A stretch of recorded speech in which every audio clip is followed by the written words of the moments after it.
ஓம் சாந்தி. அவ்யக்த முரளி 22/11/1972. அவ்யக்த பாப்தாதா, மதுபன். சக்தி தளத்தின் விசேஷங்கள். சக்தி தளத்தின் விசேஷங்கள். மதுபனிவாசிகளின் எதிரில் பாப்தாதாவால் சொல்லப்பட்ட மகா வாக்கியங்கள். பாப்தாதா கேட்குறாங்க, மதுபனிவாசி சக்தி சேனையினர் தன்னை எப்பொழுதும் சக்தி ரூபமாக அனுபவம் செய்து கொண்டே நடந்து கொள்கிறீர்களா? சக்தி தலம் என்ற மகிமை இருக்குது. சக்தி தலத்தின் காரணமாகத்தான் தந்தையினுடைய பெயரும் சர்வ சக்திவானாக இருக்குது. அப்படி இது சர்வ சக்திவானின் சக்தி தலம்.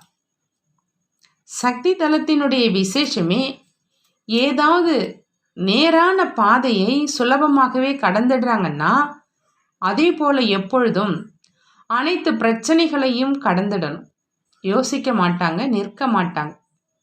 இதே விதமாக சக்தி தலத்தின் விசேஷமே பிரச்சனைகள் அவங்களுக்காக ஏறும் கலைக்கான சகஜ சாதனமாக அனுபவம் ஆகும் அப்படிங்கிறது தான். பிரச்சனை சாதனத்தின் ரூபத்தில் மாறிடும். அப்படி அந்த சாதனத்தை கையாளுவதில் கடினம் அனுபவம் ஆகாது. ஏன்னா இந்த சாதனம் தான் சித்திக்கான ஆதாரம் அப்படின்னு தெரிஞ்சிடுது. சக்தி தளத்துக்கு எப்பொழுதும் ஒவ்வொரு பிரச்சனையும் தெரிந்ததாகவும் அறிந்ததாகவும் அனுபவம் ஆகும். அவங்க ஒரு பொழுதும் ஆச்சரியம் அடைய மாட்டாங்க. ஆச்சரியம் அடைவதற்கு பதிலாக எப்பொழுதும் திருப்தியாக இருப்பாங்க. ஏதாவது சகஜ சாதனம் இருந்து மற்றும் தனக்கு ஏதாவது அனுகூலமான விஷயங்கள், அதாவது நன்மையான விஷயங்கள் இருக்கும் அப்படின்னா திருப்தியாக இருக்கிறாங்க. ஏதாவது சகஜ சாதனம் இருந்து மற்றும் தனக்கு ஏதாவது அனுகூலமான, அதாவது நன்மையான விஷயங்கள் இருக்கும் காரணத்தினால திருப்தியாக இருக்கிறாங்கன்னா இதனை திருப்தின்னு சொல்ல முடியாது. யார் தன்னுடைய சம்பந்தத்தில் மற்றும் தன்னுடைய நிலைக்கு ஏற்ற மாதிரி அனுகூலமற்ற அந்த நிலையை எதிர்கொண்டாலும் கூட அதிலும் திருப்தியாக இருக்கணும். அந்த மாதிரியான நிலை வேணும். சக்தி தளத்தின் வாயிலிருந்து ஒரு பொழுதும் காரணம் அப்படிங்கிற அந்த வார்த்தை வெளிவராது. எந்த காரணத்தினால இது நடந்தது அப்படின்னு காரணம்ங்கிற அந்த வார்த்தை நிவாரணத்துல மாறிடும்.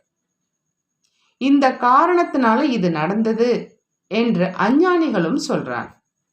உங்களுடைய இந்த நிலை இருக்கக்கூடாது. எதிரில் ஏதாவது காரணம் வந்தாலும் கூட உடனே அதை நிவாரணமாக மாற்றம் செய்யணும். பின்பு இந்த பாஷை இல்லாமல் ஆயிடும். நேரத்தை இழப்பது முடிவடைஞ்சிடும். 10 நிமிடம் 20 நிமிடம் கடந்தாலும் அல்லது 2 நிமிடம் போனாலும் கூட நேரமோ சென்றது தான் இல்லையா? அதே நேரம் உடனே திரிகால தரிசியாகி ஒவ்வொரு கல்பத்திலும் இந்த காரணத்துக்கு நிவாரணம் செஞ்சிருந்தேன் என்ற இந்த தெளிவான நினைவு வர்றதுனால காரணத்தை நிவாரணத்தில் மாற்றிடுவாங்க. இதை செய்யணுமா அல்லது இல்லையா அப்படின்னு யோசிக்க மாட்டாங்க. இது சரியாக ஆகுமா அல்லது இல்லையா, இது எப்படி நடக்கும் அப்படிங்கிற இந்த வார்த்தைகள் முடிவடைஞ்சிடும். வீடு கட்டுறாங்க அப்படின்னா முதல்ல மேற்கூரை தளம் போடுவதற்கு ஆதாரத்தை கட்டுறாங்க. அப்படி உங்களுக்கு முதல்ல அந்த மாதிரியான நேரம் இருந்தது. இப்பொழுதோ ஆதாரமற்றவராக ஆகணும். தொடக்கத்தில் ஏதாவது பிரச்சனை இல்லையே, நெருக்கத்தில் இருக்கிறவங்க யாராவது தடை ஏற்படுத்தவில்லையேங்கிற இந்த விஷயங்களை கேட்பதற்காக நேரம் கொடுத்தோம். இப்போ இதை கேட்பதற்கான அவசியம் கிடையாது. இப்பொழுது அனுபவியாக ஆகிட்டீங்க அப்படின்னா அந்த மாதிரியான நிலை வரை வந்தடைஞ்சிட்டீங்களா? அல்லது இன்று வரை இது ஆனது, பின்பு இது ஆனது என்று இந்த விஷயங்களையே பேசி கொண்டிருக்கீங்களா? இது நடந்தது என்னார், இதை கூறினார் என்ற இந்த விஷயங்களை தான் ராமாயணத்தினுடைய கதை அப்படின்னு சொல்கிறோம். ராமாயணத்தினுடைய கதைகளில் நேரத்தையோ இழப்பதில்லையே. இன்று வரை கூட கேட்பதற்காக கதை பிரியர்களாக இருக்கீங்களா? ராமாயண கதையும் சிலர் 1 வாரத்தில், சிலர் 10 நாட்களில் கூறி முடிக்கிறாங்க. அந்த மாதிரி கதைகளை கூறிக்கொண்டு இருக்கலையே. உங்களுக்குள்ள பிறரை சந்திக்கும் பொழுதும் நினைவு யாத்திரைக்கான வழிகள் மற்றும் ஒவ்வொரு நாளும் என்னென்ன ஆழத்திலும் ஆழமான விஷயங்களை கேட்டுக்கொண்டே இருக்கீங்களோ அதனை பகிர்ந்துக்குங்க. எப்படி பக்தி மார்க்கத்தை விட்டாகிவிட்டது இல்லையா? ஒருவேளை பக்தி மார்க்கத்தின் ஏதாவது பழக்க வழக்கம் இன்னைக்கு வரைக்கும் இருக்குதுன்னா ஆச்சரியம் ஏற்படும் இல்லையா? அதே மாதிரி இந்த விஷயங்களை பேசுவது மற்றும் இந்த விஷயங்களின் நேரத்தை இழப்பது இவைகளும் பக்தி மார்க்கத்தின் பழக்க வழக்கங்கள் என்று அந்த மாதிரியே புரிஞ்சுக்கணும். இப்போ அந்த மாதிரியான நிலை இருக்கணும். எப்பொழுது அந்த மாதிரி அனுபவம் ஆகுமோ அப்போ மாற்றம் ஏற்பட்டுடுச்சு அப்படின்னு புரிஞ்சுக்கிங்க. எப்படி பக்தி மார்க்கமானது முந்தைய பிறவியினுடைய விஷயம் என்று அனுபவம் செய்கிறீங்க இல்லையா? இந்த ஜென்மத்தில் எப்பொழுதாவது மணி அடிப்பீங்களா அல்லது மாலையை கையில் எடுத்து ஜெபிப்பீங்களா? கடந்த கால வாழ்க்கையை நினைச்சா சிரிப்பு வருது இல்லையா? அதே மாதிரி இப்போவும் கூட என்ன, ஒருவேளை யாருடைய அவகுணமோ அல்லது அந்த மாதிரியான நடத்தையை நினைத்து கொண்டே இருக்கிறீங்கன்னா இதுவும் பக்தி ஆகுது இல்லையா? எப்படி தந்தையினுடைய குணத்தை மகிமை செய்வது, நினைவு செய்வது இது மாலையானது. ஒருவேளை யாருடைய அவகுணம் மற்றும் பார்த்த அந்த மாதிரியான விஷயங்களை நினைவு செஞ்சுக்கிட்டே இருக்கீங்க அப்படின்னா அதுவும் பக்தி மார்க்கத்தின் மாலையை உருட்டுவது போல்தான்.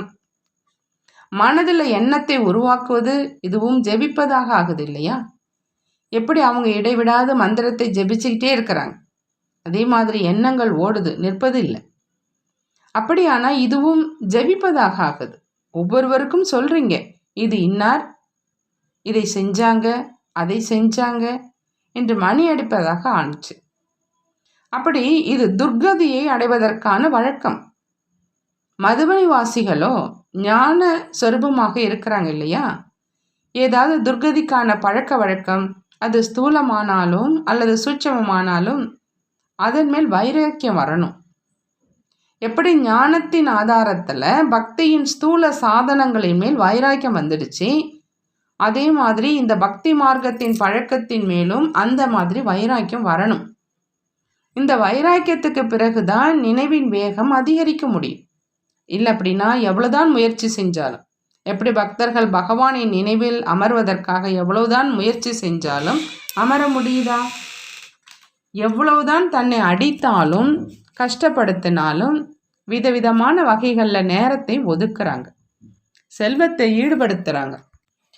இருந்தாலும் செய்ய முடியுமா?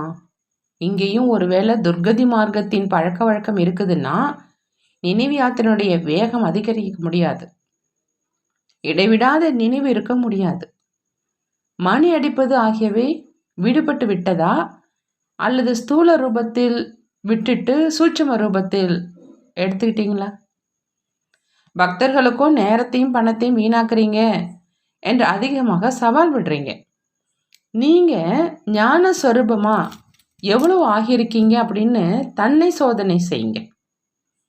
ஞான ஸ்வரூப ஆத்மாவின் அர்த்தமே ஒவ்வொரு சமஸ்காரம், ஒவ்வொரு வார்த்தை ஞானம் நிறைந்ததாக இருக்கணும். செய்யக்கூடிய காரியங்களும் ஞான ஸ்வரூபமாக இருக்கட்டும். இதைத்தான் ஞான ஸ்வரூப ஆத்மா அப்படின்னு சொல்கிறது. ஆத்மாவில் எப்படி எப்படி சமஸ்காரம் இருக்குதோ அது தானாகவே காரியம் செய்யுது. ஞானஸ்வரூப ஆத்மாவுக்கு காரியம் மற்றும் வார்த்தை இயற்கையான சொரூபமாக இருக்கும். அப்படி நான் ஞானஸ்வரூப ஆத்மாவாக இருக்கிறேனா அப்படின்னு தன்னை பாருங்க. துர்க்கதியில் செல்வதற்கான பெயர் அடையாளம் கொஞ்சம் கூட இருக்கக்கூடாது. எப்படி எங்கு ஞானம் இருக்குதோ அங்கு பக்தி இல்லை, எங்கு பக்தி இருக்குதோ அங்கு ஞானம் இல்லை அப்படின்னு சொல்றீங்க. இரவு மற்றும் பகலினுடைய உதாரணம் கொடுத்து சொல்றீங்க இல்லையா? அப்படி பக்திக்கான சமஸ்காரம் ஸ்தூலமாகவும் சூட்சும ரூபத்திலும் இருக்க வேண்டாம். ஞானத்தினுடைய சமஸ்காரமும் வெகு காலத்தினுடையதாக வேண்டும். வெகு காலமாக இப்போ சமஸ்காரத்தை நிரப்பல் அப்படின்னா வெகு காலமாக ராஜ்யம் செய்ய மாட்டீங்க. கடைசி நேரம் நிரம்புவதற்கான முயற்சி செய்றீங்கன்னா ராஜ்ய பாக்கியத்தையும் கடைசியில் அடைவீங்க. இப்பொழுதுலேருந்தே செஞ்சீங்கன்னா ராஜ்ய பாக்கியத்தையும் தொடக்கத்திலிருந்தே பெறுவீங்க. கணக்கு முழுமையாக இருக்குது, எவ்வளவோ அவ்வளவு. மதுபன் நிவாசிகளுக்கோ லிஃப்ட் இருக்குது, மேலும் அதிகப்படியான கிஃப்டும் இருக்குது. ஏன்னா எதிரில் முன் உதாரணம் இருக்குது.